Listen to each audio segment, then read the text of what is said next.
За разлика од есента 1995 година, кога Брисел ни се постреки и одигравме нерешено 1:1 со сите оние перипетии кои тогаш следеа македонската фудбалска репрезентација,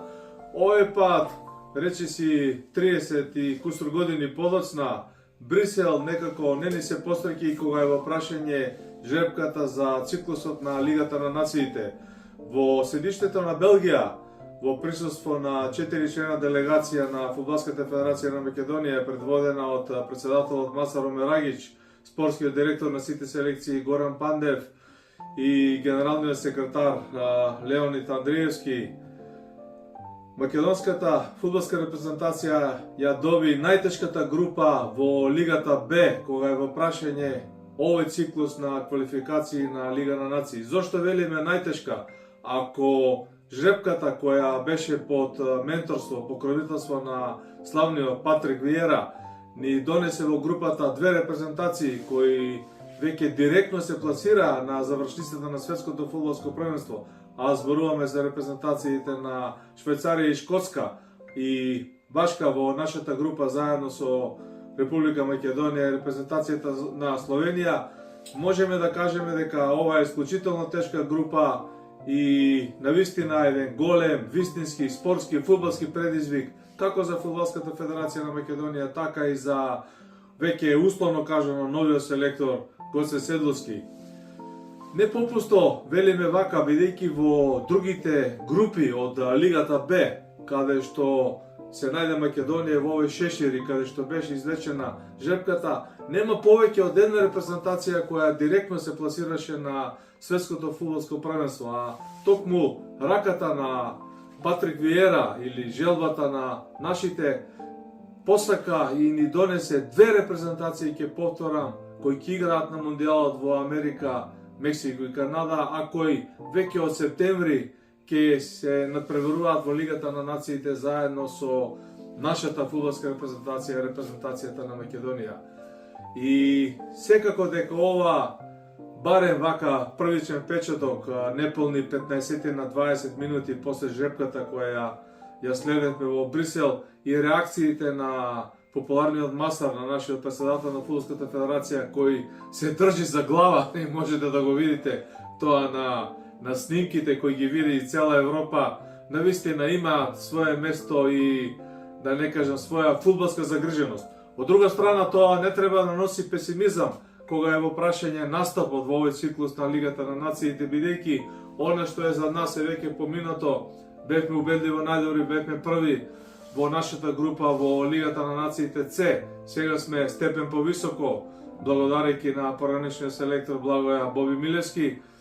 кој предизвик стои пред Гоце Седловски да играш со Шкотска, со Швајцарија, реков, веќе учесници на Мундијалот во Америка, Мексико и Канада, да играш против Словенија, која веќе играше на светско првенство 2010 година и веќе два пати играше на европски првенства и се пласираше на завршницата, само по себе вели дека навистина имаме изворедно тешка група. Ако сето ова се анализира и строго од фудбалски аспект, нашата македонската фудбалска репрезентација нема што да изгуби. Тука сме да играме, да се надпреваруваме, да видиме кај сме, до кај сме стигнале, а впрочем имаме и релативно доволно време, некаде до 24 септември, кога на распоредот е првото коло од овој циклус на Лигата на нациите, за тотално да се испровериме, да го провериме фудбалскиот потенцијал, сите оние нови играчи кои се најавуваат, кои треба да влезат во новиот ростер на Гоце Седловски, и она што можеби е најважно, а кое можеби има и сладка главоболка, кога е во прашање Масаро Мерагич, повторно ќе кажам, како успеа да го улови камерата и цела Европа да види, како да сакаше да каже кај баш Шкотска и Швајцарија падна во нашата група, но тоа е челенџот, тоа е предизвикот, тоа е убавината на фудбалската игра, што велат старите мудрици, на мака се познаваат јунаците. Она што Гоце Седловски го најави дека ќе играме офанзивно веќе против Данска на 26 март во Копенхаген, во тој бараш надпревар, и дај Боже да ја елиминираме Данска, во кое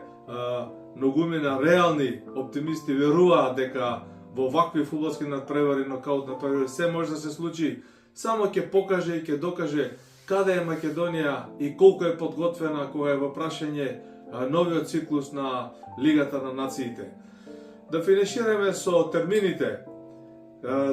Овој пат УЕФА и незиниот менеджмент направи згусна термин, ќе се игра многу брзо, во 10 дена ќе се одигра 3-4 надпревари, што навистина ќе предизвика во буквална смисла голем физички напор.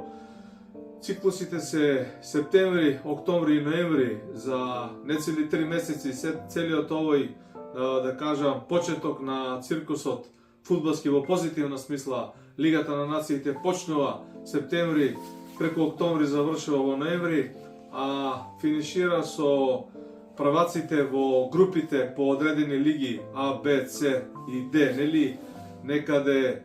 во март 2027 година, кога повторно ќе се судрат најголемите во тие нокаут надпревари, кога ќе се решава кој ќе освои Лигата на нациите, односно дали пехарот од земјата на морепловците, земјата на Кристијано Роналдо, Португалија, кој е актуелен носител на трофеот на Лигата на нациите, ќе стигне повторно до финалето, ќе има можност да го брани или безусловно ќе го предади со два нови противника кои би играле некаде во финалето од овој момент временски гледано далечната 2027 година, некаде пролета или почетокот на летото. Тоа е тоа, да ремизираме сладката главоболка на Горан Пандев, Масаро Марагич, генералниот секретар Андреевски и селекторот Гоце Седловски е тука, неизбежна. Не можеме да побегнеме од тоа, но македонската нација очекува успех.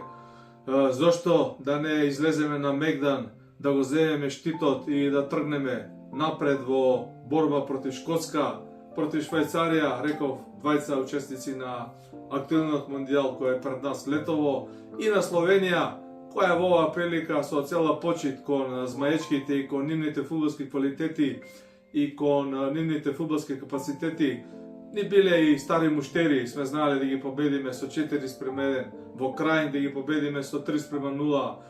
во Скопје со тој еврогол на Зоран Бошковски Чоко, и овој пат нема зошто да се плашиме од условно кажано нашите подалечни соседи. Можеме да играме со нив, можеме да ги победиме, можеме да се надпреваруваме. Швајцарија и Шкотска са еден левел повисоко, но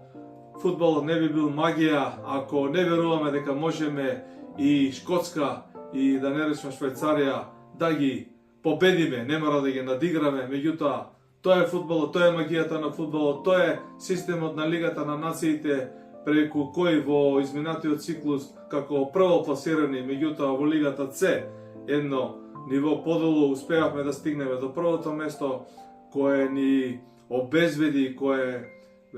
безусловно ни гарантираше бараш надпревар за пласма на мондијалот. Овој пат во Лигата Б тоа ќе биде исклучително потешко, но барем според мене, барем според она што јас го гледам, го знам и верувам, не е безнадежно дека Македонија и во овој циклус на Лигата на нациите влегува без шанси. Додека го чекаме почетокот на Лигата на нациите, само да се подсетиме, 26 март е пред нас нокаут меч на Паркен стадионот во Копенхаген, каде одиме на Мегдан на Данска и каде што на некој начин е приоритетот на оваа гарнитура на Фудбалската федерација на Македонија. Мислам дека и главоболката на Масаро Мараги ќе му помине и ќе му се стиша ако ја елиминираме Данска и дај Боже да ја победиме и Чешка или Република Ирска, зависи кој ќе победи во нивниот дуел во тоа полуфинале, и држењето за глава ќе помине во еднославје со пласма на мондијалот. А за Лигата на нациите, за тоа потоа, откако ќе го почувствуваме, дај Боже, мирисот на Гвадалахара и на Мексико Сити, на стадионот Ацтеките, каде што Господ сакаше Македонија да игра доколку се пласира на светското фудбалско првенство. Третиот надпревар, доколку одиме тамо, односно ја елиминираме Данска или победникот од Република Ирска и Чешка, го играме во Аталанта во Соединетите Американски држави. Додека чекаме Лигата на нациите, да живееме со нашиот мондијалски сон и да му посакаме побрзо оздравување на сладката фудбалска главоболка на Масано Мерагиќ, а на Гоце Седловски само офанзивно до мондијалот.